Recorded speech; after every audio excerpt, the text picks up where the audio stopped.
Hi guys, నేను మీ Prabhakar. Welcome to Telugu mystery. ఒక తండ్రి చాలా కంగారుగా ఉన్నాడు. అతనికి 65 ఏళ్లు. తన 35 ఏళ్ల కొడుకు ఇంటికి ఇంకా రాలేదని అటు ఇటు తిరుగుతున్నాడు. కంటిన్యూగా కొడుకు ఫోన్ కు కాల్ చేస్తూనే ఉన్నాడు. కానీ స్విచ్ ఆఫ్ అని వస్తోంది. ఈ తండ్రి పేరు సుభాష్ యాదవ్. అతని కొడుకు పేరు ప్రవీణ్ యాదవ్. Praveen Yadav lorry driver. పని మీద వెళ్తే ఇంటికి రావడానికి 2-3 రోజులు అవుతుంది. కొన్నిసార్లు సిగ్నల్ లేని ప్రాంతంలో ఉంటే ఫోన్ కూడా కలవదు. అప్పుడు ఫోన్ చేస్తే నాట్ రీచబుల్ అని వచ్చేది. కానీ ఇప్పుడు స్విచ్ ఆఫ్ అని వస్తోంది. కోడలు దగ్గరకు వెళ్లి చాలా సార్లు అడిగాడు, ఏమ్మా వాడేమైనా ఫోన్ చేశాడా అని. ఎందుకు మామయ్య అంత కంగారు పడుతున్నారు, ఆయన ఎక్కడికైనా పని మీద వెళ్లి ఉంటాడు అని అంది. కానీ ఆ తండ్రి కంగారు పడడానికి కారణం ఉంది. కొడుకు డ్యూటీ మీద బయటకు వెళ్ళినప్పుడు ఇలా ఫోన్ కలవకపోతే కంగారు పడకపోయేవాడేమో. కానీ అతడు ఇంటికి వచ్చిన తర్వాతే కనిపించకుండా పోయాడు. అందువల్లే ఆ తండ్రి అంతగా కంగారు పడుతున్నాడు. ఇంతకీ ఆ కొడుకు కనిపించాడా, లేక ఆ తండ్రి భయపడినట్లే ఏమైనా జరిగిందా? ప్రస్తుత పోకడలకు ఈ కేసు అద్దం పడుతోంది. ఫ్రెండ్స్, మా వీడియోలు నచ్చితే ఇప్పుడే వీడియోను 2 సెకండ్ల పాటు పాజ్ చేసి లైక్ చేయండి. ఇంకా సబ్స్క్రైబ్ చేసుకోకపోతే వెంటనే ఛానల్ ను సబ్స్క్రైబ్ చేసుకోండి. వీడియో చూసిన తర్వాత కామెంట్ చేయండి. అంత టైం లేకుంటే హైపో లేక స్టార్ రేటింగో ఇచ్చి మీ ప్రోత్సాహం తెలియజేయండి.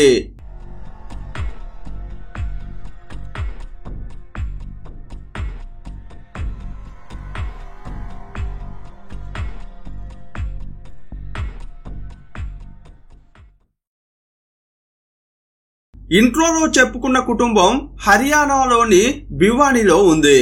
ఆ ఇంట్లో ఉండే పెద్ద ఆయనే సుభాష్ యాదవ్. అతని కొడుకు ప్రవీణ్ డ్రైవర్ గా పనిచేస్తున్నాడు. 2017లో ప్రవీణ్ కు రవీనారావుకు పెళ్లి జరిగింది. కోడలు రవీనారావు హర్యానాలోని జుడిగావ్ అనే గ్రామానికి చెందిన వ్యక్తి. పెళ్లైన తర్వాత భివానీకి వచ్చింది. ఇది లోయర్ మిడిల్ క్లాస్ ఫ్యామిలీ. పెళ్లికి ముందు రవీనారావు 10వ తరగతి మాత్రమే చదివింది. పెళ్లి తర్వాత ఇంటర్ కంప్లీట్ చేసింది. ఆ తర్వాత ఎంబ్రాయిడరీ నేర్చుకుంది. కొన్ని రోజులు టైలరింగ్ క్లాసులకు కూడా వెళ్ళింది. 2019లో ప్రవీణ్ యాదవ్ రవీనారావు దంపతులకు ఒక బాబు పుట్టాడు. అతనికి 7 ఏళ్లు. బాబు 3వ తరగతి చదువుతున్నాడు. బాబు పుట్టిన తర్వాత రవీనారావు టైలరింగ్ క్లాసులకు కూడా వెళ్ళకపోయేది. అందువల్ల ఆమెకు ఇంట్లో చాలా బోరు కొట్టేది. భర్త లారీ తీసుకుని బయటకు వెళ్తే 2-3 రోజులకు వస్తాడు. కొన్నిసార్లు అయితే ఒక రాష్ట్రం నుంచి ఇంకో రాష్ట్రానికి వెళ్తాడు. అప్పుడు చాలా రోజులు అవుతుంది. అతడు కొన్ని రోజుల పాటు ఇంటికి రాకపోవడం అనేది ఆమెకు సాధారణమైన విషయం. బాబును స్కూల్ కు పంపిస్తే మామ మాత్రమే ఇంట్లో ఉండేవాడు. ఆయన కూడా తన తోటి వయసున్న వారి దగ్గరకు వెళ్లి ముచ్చట పెట్టేవాడు. కొడుకు స్కూల్ కు వెళ్తాడు, భర్త ఇంట్లో ఉండడు, మామగారు కూడా బయటే ఉంటారు. అందువల్ల రవీనారావు ఇంట్లో ఉన్నా కూడా ఒంటరిగా ఫీల్ అయ్యేది. ఆ ఒంటరితనం పోగొట్టుకోవడానికి ఇన్స్టాగ్రామ్ ఓపెన్ చేసేది.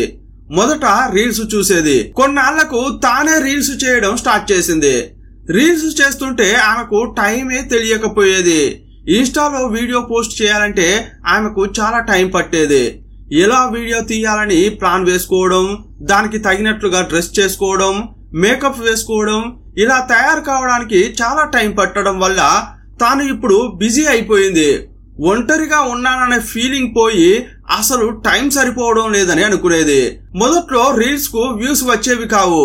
కానీ కొన్ని రోజుల పాటు కంటిన్యూగా పోస్టులు పెట్టింది. అప్పుడు రీల్స్ కాస్త పాపులర్ అయ్యాయి. కొన్ని వీడియోలు వైరల్ అయ్యాయి కూడా. మొదట్లో సంప్రదాయబద్ధంగా వీడియోలు పెట్టేది. ఆ తర్వాత రూట్ మార్చింది. డాన్స్ చేసి వీడియోలు పెట్టేది. ప్రతి క్షణం ఏవైనా కామెంట్లు వచ్చాయా అని చెక్ చేసుకునేది. చాలా మంది అబ్బాయిలు కామెంట్లను పెడుతుంటే చదువుకుని లోన సంతోషపడేది. వావ్, ఇంతమంది నా డాన్స్ ను చూసి ఎంజాయ్ చేస్తున్నారా అని ఆశ్చర్యపోయింది. ఆ ఉత్సాహంతో వీడియోల వేగం పెంచింది. కానీ ఈసారి కాస్త ఎక్స్పోజింగ్ చేస్తూ వీడియోలు పెట్టింది. అప్పుడు కుప్పలు తెప్పలుగా కామెంట్లు వచ్చేవి. వాటిని చూసి ఆమె చాలా సంతోషపడింది. సోషల్ మీడియాలో పాపులారిటీనే పెట్టుబడి. కాస్త ఫేమస్ అయితే చాలా అవకాశాలు వాటంతటా అవే వస్తాయి. మొదట వేరే ఛానల్ వాళ్ళు కొలాబరేషన్ కు పిలుస్తారు. వారితో కలిసి వీడియోలు చేస్తే వారి సబ్స్క్రైబర్లు కూడా వీరి ఛానల్ ను సబ్స్క్రైబ్ చేసుకుంటారు. అందువల్ల ఇద్దరికి సబ్స్క్రైబర్లు పెరుగుతారు. ఆ తర్వాత యాడ్స్ వస్తుంటాయి. యాడ్స్ చేయడం వల్ల డబ్బు కూడా వస్తుంది. కొన్నిసార్లు చిన్న చిన్న షార్ట్ ఫిల్మ్స్ లో నటించడానికి అవకాశాలు కూడా వస్తాయి. ఆ తర్వాత సినిమాల్లో ఛాన్సులు కొట్టేసిన వారు చాలా మందే ఉన్నారు. ఇవన్నీ రవీనారావుకు బాగా తెలుసు. మొదట రవీనారావు ఇన్స్టాలో రీల్స్ చేసేది, లిప్ సింక్ వీడియోలు చేసేది. కానీ వాటి ద్వారా అంతగా రీచ్ రాలేదు. ఎప్పుడైతే ఎక్స్పోజింగ్ చేస్తూ వీడియోలు చేసిందో అప్పుడు ఆడియన్స్ పెరిగారు. సినిమా పాట పెట్టుకుని దానికి తగ్గట్టుగా డ్యాన్స్ చేసేది. మేకప్ వేసుకుని వివిధ రకాల దుస్తులు వేసుకుని డ్యాన్స్ చేసేది. అప్పుడు క్రమంగా ఇన్స్టాగ్రామ్ లో గ్రోత్ అవుతూ వచ్చింది. కానీ ఈ సంగతి ఆమె భర్త గమనించాడు. ఒకరోజు అతడు ఇన్స్టాగ్రామ్ లో చూస్తుంటే తన భార్య పెట్టిన వీడియో కనిపించింది. ఆమె ఎక్స్పోజింగ్ చేస్తూ తీసిన వీడియో చూడగానే అతనికి చాలా కోపం వచ్చింది. డిస్క్రిప్షన్ లో చూస్తే సింగిల్ మదర్ అని పెట్టుకుంది. అంటే భర్త ఉండగానే సింగిల్ మదర్ అని పెట్టుకుందంటే ఏంటర్థం? ఆ తర్వాత అతడు కామెంట్ బాక్స్ ను ఓపెన్ చేసి అన్ని కామెంట్లను చదివాడు. చుట్టాలు పక్కాలే కాదు, అతని ఫ్రెండ్స్ కూడా కామెంట్ చేశారు. ఒకసారి రవీనా చేసిన వీడియోలపై ప్రవీణ్ తో అతని ఫ్రెండ్స్ హేళనగా మాట్లాడారు. అప్పుడు ప్రవీణ్ కు తల తీసేసినట్లు అనిపించింది. బుద్ధిగా ఇంట్లో ఉండకుండా ఇలా పరువు తీస్తోందే అని ఫీల్ అయ్యాడు. ఎండ వాన అని లెక్క చేయకుండా డ్రైవింగ్ చేస్తూ తిండి తిప్పలు లేకుండా కష్టపడుతున్నాను. ఇదంతా ఎందుకు చేస్తున్నా? నా కుటుంబాన్ని బాగా చూసుకోవాలనే కదా. నేను కుటుంబం కోసం ఇంత ఆలోచిస్తున్నప్పుడు కుటుంబం గురించి తన భార్య కూడా ఆలోచించాలి కదా. కానీ ఇలాంటి పనికి మాలిన పనులు చేస్తోందని అతనికి చాలా కోపం వచ్చింది. అదే కోపంలో రవీనా దగ్గరకు వచ్చి, ఎందుకు ఇలా చేస్తున్నావు? నువ్వు చేసే వీడియోల వల్ల నేను నా ఫ్రెండ్స్ దగ్గర తలెత్తుకోలేకపోతున్నాను. ఇకపై నువ్వు ఇలాంటి రీల్స్ చేయొద్దు, సోషల్ మీడియాను అస్సలు వాడొద్దు, ఇంతటితో ఆపేయని గొడవ పడ్డాడు. కానీ ఆమె మెంటాలిటీ ఎలా ఉందంటే, నేను ఈ ఛానల్ గ్రోత్ కావడానికి ఎంతో కష్టపడ్డాను, ఇప్పుడిప్పుడే మంచి స్థాయికి వచ్చాను, నా భర్త వద్దంటే నేను ఆపేయాలా? ఈ ఛానల్ కోసం ఎంత కష్టపడ్డానో నాకే తెలుసు, దాన్ని నేనెలా వదులుకుంటానో అస్సలు వదలలేను అని అనుకునేది. ఈ విభేదాల వల్ల కుటుంబంలో ప్రతిరోజు గొడవలు జరిగేవి. ఈ మధ్య ఆమెకు షార్ట్ ఫిల్మ్ లో నటించమని అవకాశాలు వచ్చాయి. వాటిలో నటిస్తుంటే మంచి పేరు వస్తోంది. ఇంకొన్ని రోజులైతే యాడ్స్ లో కూడా నటించవచ్చు. ఆ తర్వాత సినిమాల్లో కూడా నటించే ఛాన్స్ వస్తుందేమో. ఇలా ఆమె కలలు గనేది. ఆలు లేదు చూలు లేదు, కొడుకు పేరు సోమలింగం అన్నట్లు ఇంకా ఏమీ లేకుండానే చాలా కలలు గన్నది. తాను అంచెలంచెలుగా ఎదిగి గొప్పదాన్ని కావాలని అనుకుంటుంటే భర్త అడ్డుపడుతున్నాడని అనుకునేది. ఇలాంటి సమయంలోనే వారి కాపురం గందరగోళంగా కొనసాగుతోంది. ఆ రోజు 2025 మార్చి 25వ తేదీ ప్రవీణ్ పని ముగించుకుని ఇంటికొచ్చాడు. భార్య కొడుకుతో ప్రేమగా మాట్లాడాడు. అంతా హ్యాపీగా డిన్నర్ చేశారు. కాసేపట్లో కొడుకు పడుకున్నాడు. కానీ భార్యాభర్తలు కాసేపు మాట్లాడుకున్నారు. ఆ తర్వాత పడుకున్నారు. రవీనా ఉదయం లేచి చూస్తే భర్త బెడ్ పై కనిపించలేదు. ఇంతకు ముందు ఇలాగే చాలా సార్లు భర్త చెప్పకుండా డ్యూటీకి వెళ్లేవాడు. అందువల్ల ఆమె పెద్దగా పట్టించుకోలేదు. భర్త అర్జెంట్ గా డ్యూటీకి వెళ్లి ఉంటాడని అనుకుంది. ఒకవేళ ఉదయం చెప్పకుండా వెళ్లినా రాత్రి వరకు ఇంటికి వస్తాడు. కొన్నిసార్లైతే 2-3 రోజుల తర్వాత వస్తాడు. అందువల్ల ఆమె పెద్దగా కంగారు పడట్లేదు. ఉదయం లేచిన తర్వాత ఇంట్లో పనులన్నీ చేసింది. బాబును స్కూలుకు పంపించింది. ఆ తర్వాత రీల్స్ చేసే పనిలో పడింది. అప్పుడు సుభాష్ యాదవ్ నా కొడుకు ఎక్కడా అని కోడల్ని అడిగాడు. ఎందుకంటే కొడుకు పనికి వెళ్లేటప్పుడు తప్పకుండా అతనికి చెప్పి వెళతాడు. అందువల్లే అతనికి అనుమానంగా ఉంది. ఎప్పుడు డ్యూటీకి వెళ్లినా చెప్పి వెళ్లే కొడుకు ఆ రోజు చెప్పలేదు. ఉదయం నుంచి అతనికి కాల్ చేస్తుంటే స్విచ్ ఆఫ్ అని వస్తోంది. అందువల్ల అతని మనసులో కలవరం స్టార్ట్ అయింది. అందువల్లే కోడలిని మళ్ళీ అడిగాడు. ఏమా, వాడు డ్యూటీకి ఎప్పుడు వెళ్ళాడు? తిరిగొచ్చాడా లేక ఫోన్ ఏమైనా చేశాడా అని ఆ తండ్రి కంటిన్యూగా అడిగాడు. ఆ రోజు సాయంత్రం కూడా అయింది. సాయంత్రం స్కూలుకు వెళ్లిన బాబును కూడా తీసుకువచ్చింది. అప్పుడు కూడా మామ, నీ కొడుకును స్కూల్ నుంచి తీసుకొచ్చావు, కానీ నా కొడుకు ఎక్కడమ్మా? కనీసం ఫోన్ కూడా మాట్లాడే తీరిక లేదా వాడికి? నీకేమైనా ఫోన్ చేశాడా అని అడిగాడు. మామ కంగారు పడుతుంటే, మీరేం టెన్షన్ పడకండి, ఆయన డ్యూటీకి వెళ్లిన చోట బాగానే ఉండి ఉంటారని శాంతపరిచింది. కానీ రాత్రి అయినా ప్రవీణ్ ఇంటికి రాలేదు. తండ్రి ఎన్నిసార్లు కాల్ చేసినా స్విచ్ ఆఫ్ అనే వస్తోంది.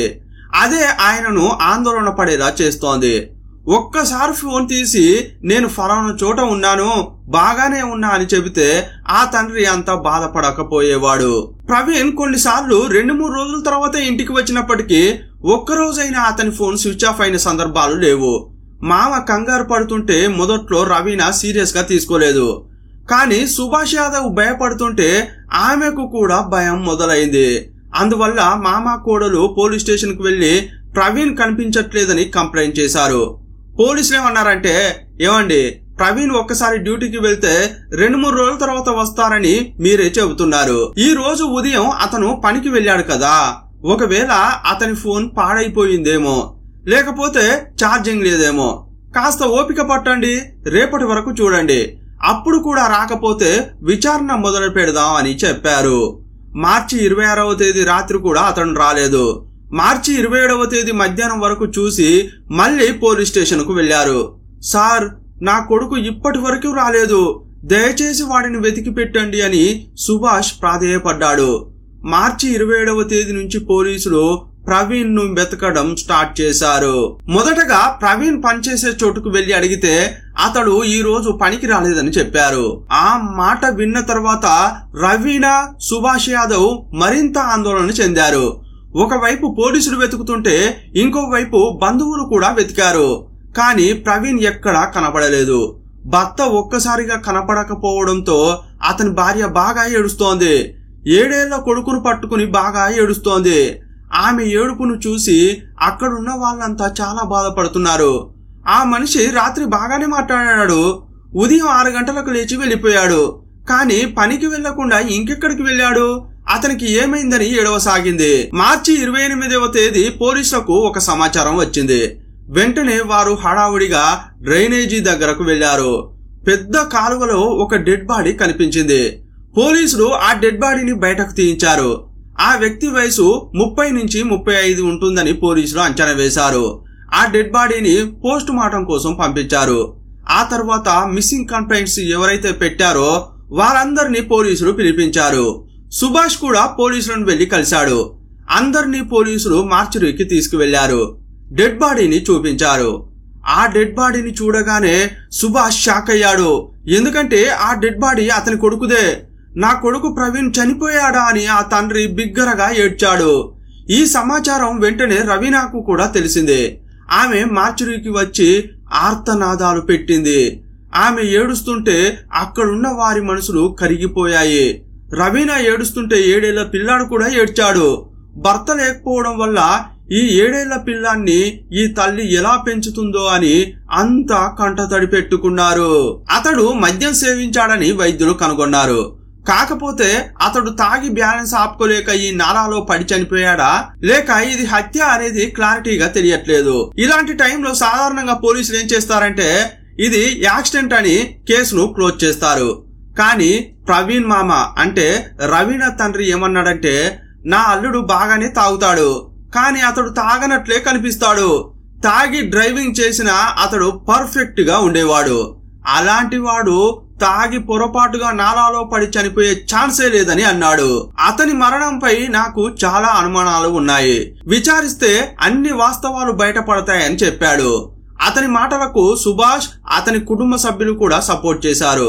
అందువల్ల పోలీసులు హత్య అనే కోణంలో ఎంక్వైరీ చేశారు.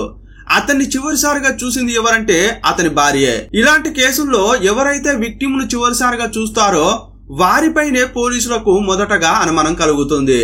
అందువల్ల రవీనా రామ్ను అనుమానించారు. ఆమెను ఎంక్వైరీ చేశారు. తనేం చెప్పిందంటే, సార్, నా భర్త మొన్న ఇంటికి వచ్చారు, రాత్రి నిద్రపోయాడు, కానీ ఉదయాన్నే లేచి ఎక్కడికి వెళ్ళాడో నాకు తెలియదు అంది. కానీ ఆమె మాటలు వారికి నమ్మబుద్ధి కావట్లేదు. అనుమానంతో చుట్టుపక్కల ఉన్న సీసీటీవీ కెమెరాలు చెక్ చేశారు. కొన్ని విషయాలను పోలీసులు గమనించారు. మార్చి 25న మధ్యాహ్నం ప్రవీణ్ ఇంటికి వచ్చాడు. ఆ తర్వాత అతడు బయటకు వెళ్ళనే లేదు. సీసీటీవీ ఫుటేజీలో ఎంత వెతికినా అతడు బయటకు వెళ్లిన ఆధారాలు లేవు. కానీ అతని భార్య ఏం చెప్పిందంటే మరుసటి రోజు ఆఫీస్ కు వెళ్ళాడని అంది. అందువల్ల మార్చి 25వ తేదీ నుంచి మార్చి 26వ తేదీ వరకు కంటిన్యూగా సీసీటీవీ ఫుటేజ్ ని చెక్ చేశారు. అప్పుడు మార్చి 25వ తేదీ రాత్రి 11 గంటల సమయంలో హెల్మెట్ ధరించి బైక్ పై వచ్చిన ఒక వ్యక్తి ఆ ఇంటి చుట్టూ తిరిగాడు. అది పోలీసులకు సందేహం కలిగించింది. 2-3 రౌండ్లు వేసి అక్కడి నుంచి వెళ్లిపోయాడు. మరుసటి రోజు ఉదయం అంటే మార్చి 26వ తేదీ రాత్రి 1 గంట సమయంలో అతను మళ్లీ బైక్ పై అదే ప్రాంతానికి వచ్చాడు. 25వ తేదీ మధ్యాహ్నం 2 గంటలకు ఇంట్లోకి వచ్చిన ప్రవీణ్ ఇంట్లో నుండి బయటకెళ్లిన ఆధారాలు లేవు. కానీ అదే రోజు రాత్రి సమయంలో అతని ఇంటి చుట్టూ తిరిగిన ఆ అనుమానాస్పద వ్యక్తి ఎవరు, అతడు ఇటు రావడానికి కారణాలేంటనే ప్రశ్నలు పోలీసులకు కలిగాయి. అందువల్ల మార్చి 26న ఏం జరిగిందో అని ఫుటేజీని కంటిన్యూగా చెక్ చేశారు. ఆ హెల్మెట్ పెట్టుకున్న వ్యక్తి రాత్రి 1 గంట సమయంలో తిరిగి వచ్చాడు. ఆ తర్వాత రాత్రి 3 గంటల సమయంలో బైక్ పై వెళ్లిపోతున్నాడు. ఈసారి ఆ బైక్ పై ఒక్కడే లేడు, ఇంకా 2 అతనితో ఉన్నారు. అంటే అనుమానాస్పద వ్యక్తి బైక్ నడుపుతున్నాడు, మరొకరు మధ్యలో కూర్చున్నారు. వెనకాల ఒక లేడీ కూర్చుని ఉంది. ఆ మహిళ తన ముఖాన్ని క్లాత్ తో దాచుకుంది. కానీ మధ్యలో కూర్చున్న వ్యక్తి స్పృహలో లేడు. అతను చనిపోయి ఉండొచ్చని పోలీసులకు అనుమానం కలిగింది. ఆ ఫుటేజీని తీసుకెళ్లి కుటుంబ సభ్యులకు చూపించారు. అది చూడగానే ప్రవీణ్ తండ్రి ఏం చెప్పాడంటే, సార్, ఈ బైక్ పై వెనకాల ముఖం దాచుకుని కూర్చున్నదే ఆమె మా కోడలు. ఇప్పుడు నా అనుమానం నిజమైంది. మా కోడలే నా కొడుకును ఏదో చేసి ఉంటుందని ఇంతసేపు అనిపించింది. కానీ ఈ ఫుటేజ్ చూసిన తర్వాత ఖచ్చితంగా తనే ఏదో చేసి ఉంటుందని అన్నాడు. వెంటనే పోలీసులు రవీనాను స్టేషన్ కు తీసుకెళ్లారు. ఇప్పటి వరకు మీరు బాగా నటించారు, మీ నటనకు ఆస్కార్ అవార్డు కూడా ఇవ్వచ్చు, కానీ నిజమేంటో చెప్పు అని అన్నారు. మళ్ళీ తాను ఏ తప్పు చేయలేదని చెప్పబోయింది. కానీ పోలీసులు కోపంగా అడగడంతో కాసేపు ఏమీ మాట్లాడలేకపోయింది. తాను చేసిందంతా పోలీసులు కనిపెట్టారని ఆమెకు అర్థమైంది. అందువల్ల సరే సార్, జరిగిందంతా చెబుతాను అంది. బైక్ నడిపిన వ్యక్తి ఎవరు అని పోలీసులు అడిగితే, నాలాగే అతడు కూడా సోషల్ మీడియా ఇన్ఫ్లుయెన్సర్ అంది. అతని పేరు సురేష్ రాఘవ్. అతడు యూట్యూబ్ ఛానల్ నడుపుతున్నాడు, షార్ట్ ఫిల్మ్స్ కూడా తీస్తాడు. అతడు ఇన్స్టా ద్వారా తనకు పరిచయమైనట్లు చెప్పింది. మొదట్లో ఈమె ఒక్కతే రీల్స్ పెట్టేది. ఆ తర్వాత సురేష్ రాఘవ్ తో కొలాబరేట్ అయింది. ఇద్దరూ కలిసి యూట్యూబ్ లో వీడియోలు అప్లోడ్ చేశారు. అప్పుడు వచ్చే చిన్న చిన్న అమౌంట్ కూడా ఆమెకు చాలా ఆసక్తి కలిగించింది. తన వీడియోలకు వచ్చే లైకులు, కామెంట్లు ఆమెకు వ్యసనంలా మారాయి. ఆడియన్స్ ను అలరించడం కోసం పరితపించేది. అందువల్ల గ్లామర్ తో కూడిన వీడియోలు పోస్ట్ చేసేది. ఈ వీడియోలు చూసిన తర్వాత భర్త వద్దని వారించాడు. అప్పటి నుంచి భార్యాభర్తల మధ్య మనస్పర్ధలు వచ్చాయి. ఇలాంటి టైంలోనే ఆమెకు సురేష్ షార్ట్ ఫిల్మ్ లో ఛాన్స్ ఇచ్చాడు. అందులో నువ్వే హీరోయిన్ అని చెప్పగానే ఎగిరి గంతులేసింది. ఎప్పటి నుంచో ఎదురు చూస్తున్న అవకాశం ఇదే అని భావించి అందులో నటించడం మొదలుపెట్టింది. ఒక్క షార్ట్ ఫిల్మే కాదు, అతనితో కలిసి యూట్యూబ్ ఛానల్ కు కూడా పనిచేసేది. తరచుగా షూటింగ్లు అని బయటకు వెళ్లేది. భర్తను, పిల్లాడిని పట్టించుకోలేదు. తాను డ్యూటీకి వెళ్లినప్పుడు భార్య సరిగా ఇంట్లో ఉండట్లేదని, ఇంటిని సరిగా పట్టించుకోవట్లేదని భర్త ప్రవీణ్ గమనించాడు. గ్లామర్ గా వీడియోలు కూడా పెట్టడంతో అతనికి కోపం నశాలానికి ఎక్కింది. ఇంకా నువ్వు వీడియోలు చేయొద్దు, బయటకు వెళ్ళొద్దు, ఇంట్లోనే ఉండాలని చెప్పాడు. అప్పుడు ఆమెకు అతనిపై కోపం వచ్చింది. నేను ఇప్పుడిప్పుడే సోషల్ మీడియాలో ఎదుగుతుంటే భర్త అడ్డుగా ఉన్నాడు. నా కెరీర్ గాలిలో పడుతుంటే అది నా భర్తకు ఇష్టం లేదు. అతడే నా ఎదుగుదలకు అడ్డంకిగా మారాడని ద్వేషం పెంచుకుంది. ఇంట్లో ఉన్న భర్తే నన్ను పట్టించుకోవట్లేదు, కానీ సురేష్ అనే యూట్యూబర్ మాత్రం తనపై శ్రద్ధ చూపుతున్నాడు. ఎవరో ముక్కు ముఖం తెలియని వ్యక్తి నాకు అవకాశాలిచ్చి నన్ను పై స్థాయిలో చూడాలని అనుకుంటున్నాడు. నా ఎదుగుదలకు ఎంతో సహకరిస్తున్నాడు. అలాంటి వ్యక్తిని వదులుకోవద్దని అతనితో క్లోజ్ గా మూవ్ అయింది. ఆ క్లోజ్నెస్ కాస్త అక్రమ సంబంధంగా మారింది. ఇద్దరు తరచుగా శారీరక సంబంధం పెట్టుకునేవారు. భర్త పనికి వెళ్లేవాడు, మామ బయటకు వెళ్లేవాడు, పిల్లాడు స్కూల్ కు వెళ్లేవాడు. ఇంట్లో ఒంటరిగా ఉన్నప్పుడు సురేష్ కు కాల్ చేసి ఇంటికి పిలిపించుకునేది. అతనితో సరదాగా గడిపేది. ఇలా వీరి సంబంధం కొనసాగింది. ఇలాంటి సమయంలోనే మార్చి 25వ తేదీ ఉదయం భర్త పనికి వెళ్లాడు. అతడు పనికి వెళ్లిన కొద్దిసేపటికే ఆమె సురేష్ ను ఇంటికి పిలిచింది. అతడు కూడా ఇంటికి వచ్చాడు. కానీ అనుకోకుండా భర్త ప్రవీణ్ లంచ్కు ఇంటికి వచ్చాడు. అతను వచ్చి తలుపు కొట్టగానే షాక్ అయింది. బెడ్రూమ్ లో ఉన్న ప్రియుడు మంచం కింద దాక్కున్నాడు. వారిద్దరికి ఏం చేయాలో తెలియట్లేదు. అదే టైంలో ప్రవీణ్ కంటిన్యూగా తలుపులు కొడుతూనే ఉన్నాడు. కాసేపు అయ్యాక రవీణ తలుపులు తెరిచింది. భర్త లోపలకు వచ్చాడు. అనుమానం వచ్చిన భర్త ఇంట్లో వెతికితే మంచం కింద ఉన్న సురేష్ ను చూసి షాక్ అయ్యాడు. సురేష్ ను పట్టుకుని ప్రవీణ్ కొట్టబోయాడు. కానీ ప్రవీణ్ పైనే సురేష్ దాడి చేశాడు. అప్పుడు ఈ రవీణారావు భర్తకు సపోర్ట్ చేయకుండా ప్రియంతో కలిసి భర్తపై దాడి చేసింది. ప్రవీణ్ ను ఇద్దరూ కలిసి కింద పడేశారు. ప్రవీణ్ ను సురేష్ కదలకుండా పట్టుకోగానే లోపలకు వెళ్లి రవీణ చున్నీ తీసుకొచ్చింది. దాంతో ప్రవీణ్ మెడకు చుట్టారు. ఒకవైపు సురేష్, ఇంకోవైపు రవీణారావు పట్టుకుని లాగారు. ఆ చున్నీని మెడ నుంచి తీసేయడానికి ప్రవీణ్ ఎంతో పెనుగులాడాడు. కానీ వారు అతన్ని కదలకుండా చేసి మెడకు గట్టిగా బిగించారు. కాసేపట్లోనే ప్రవీణ్ చనిపోయాడు. ఆ తర్వాత డెడ్ బాడీని ఎలా మాయం చేయాలా అని ఇద్దరు ఆలోచించారు. అప్పుడు రవీణ చాలా తెలివిగా ఆలోచించింది. రవీణ ఏం చెప్పిందంటే, ఇది పట్టపగలు, ఇప్పుడు మనం ఏం చేయలేము, మొదట నువ్వు ఇంటికెళ్ళు, కాసేపట్లో నా కొడుకు స్కూల్ నుంచి వస్తాడు, మా మామ కూడా రాత్రి తిని పడుకున్న తర్వాత నువ్వు ఇంటికి రా, ఆ తర్వాత ఇద్దరం కలిసి శవాన్ని మాయం చేద్దామని చెప్పింది. అప్పటి వరకు ఇంట్లోనే శవాన్ని ఒక చోట దాచిపెట్టింది. స్కూల్ నుంచి కొడుకు వచ్చాక భోజనం పెట్టి పడుకోబెట్టింది. మామ కూడా తిని పడుకున్నాడు. కొడుకు శవంగా ఆ ఇంట్లోనే ఉన్నాడని ఆ టైంలో ఆ తండ్రికి తెలియదు. రాత్రి 11 గంటల సమయంలో ఆ ప్రియుడు ఇంటి సమీపంలో తచ్చాడాడు. అదంతా సీసీటీవీ ఫుటేజీలో రికార్డ్ అయింది. రాత్రి 1 గంటకు అతనిని రవీణ ఇంటిలోకి రప్పించింది. ఆ తర్వాత ప్రియుడి బైక్ పై మధ్యలో భర్త డెడ్ బాడీని కూర్చోబెట్టింది.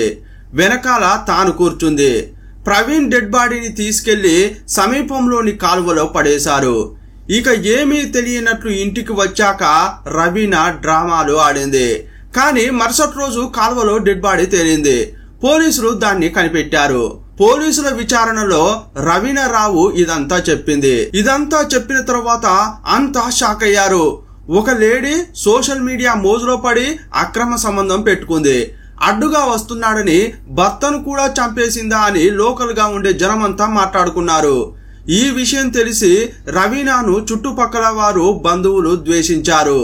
నువ్వు ఒక ఆడదానివేనా అని తిట్టిపోశారు. ఆ తర్వాత ఈ నేరంలో భాగస్వామి అయిన సురేష్ ను కూడా అరెస్ట్ చేశారు. ప్రస్తుతం సురేష్, రవీణ ఇద్దరు జైల్లోనే ఉన్నారు. ఈ కేసులో పోలీసులు చాలా ఆధారాలు కనిపెట్టారు. సీసీటీవీ ఫుటేజీని సేకరించారు. హత్యలు జరిగిన సమయంలో వారిద్దరి ఫోన్లు ఎక్కడ ఉన్నాయని చెక్ చేసి వాటి లొకేషన్లు కనిపెట్టారు. మొత్తంగా ఇద్దరు నిందితులకు వ్యతిరేకంగా బలమైన ఆధారాలు ఉన్నాయి. ఈ సంఘటన జరిగి 6 నెలలు అవుతోంది. సోషల్ మీడియాలో అసభ్యకరమైన వీడియోలు పెట్టకు అన్నందుకు ఈ యువతి భర్తపై కోపం పెంచుకుంది. అదే టైంలో తనకు సపోర్ట్ చేస్తున్న వ్యక్తి చూపించే ఆకర్షణను ప్రేమ అనుకుంది. కామంతో ఎదురు చూస్తున్న సురేష్ కళ్ళలో ఆమెకు ప్రేమ కనిపించిందట. కానీ కుటుంబం కోసం కష్టపడుతూ తప్పుడు పనులు చేయకుండా హాయిగా బతుకుదాం, పెడదారి పట్టొద్దు అని వారించిన భర్త కళ్ళలో ఆమెకు ద్వేషం కనిపించిందట. పెద్దలు ఎప్పుడూ చెబుతుంటారు, నువ్వు తప్పు చేస్తే అది తప్పు అని చెప్పిన వారి మాటలు కరుకుగా ఉండొచ్చు, కానీ వారు చెప్పేదే కరెక్టు. కొందరు నువ్వు తప్పు చేస్తున్నా నవ్వుతూ ప్రోత్సహిస్తారు. అప్పుడు వారే మంచివారిలా కనిపిస్తారు. కానీ బోల్తా కొట్టిన తర్వాతే ఎవరు ఏంటనేది అర్థమవుతుంది. ఈ పాటికే రవీణారావుకు తాను ఏం తప్పు చేసిందో అర్థమై ఉంటుంది. సోషల్ మీడియాలో ఆమె ఎక్స్పోజింగ్ చేసే డ్యాన్సులు కాకుండా అవేర్నెస్ కలిగించే వీడియోలు చేయొచ్చు, వంట చేసే వీడియోలు పెట్టొచ్చు. నాకు డ్యాన్సే ఇష్టం అనుకున్నప్పుడు డ్యాన్స్ వీడియోలే చేస్తా అనుకున్నప్పుడు కొన్ని పరిమితులు పెట్టుకుంటే బాగుండేది. మరీ దారుణంగా డ్రెస్ చేసుకోకుండా పద్ధతిగా డ్రెస్ చేసుకుని ఎక్స్పోజింగ్ చేయకుండా వీడియోలు చేసి పెడితే భర్త కూడా అభ్యంతరం చెప్పకపోయేవాడేమో. కానీ తక్కువ టైంలో ఎక్కువ పాపులారిటీ రావాలని తప్పుదారి పట్టింది. అదే చివరకు కుటుంబం చిన్నాభిన్నం కావడానికి కారణమైంది.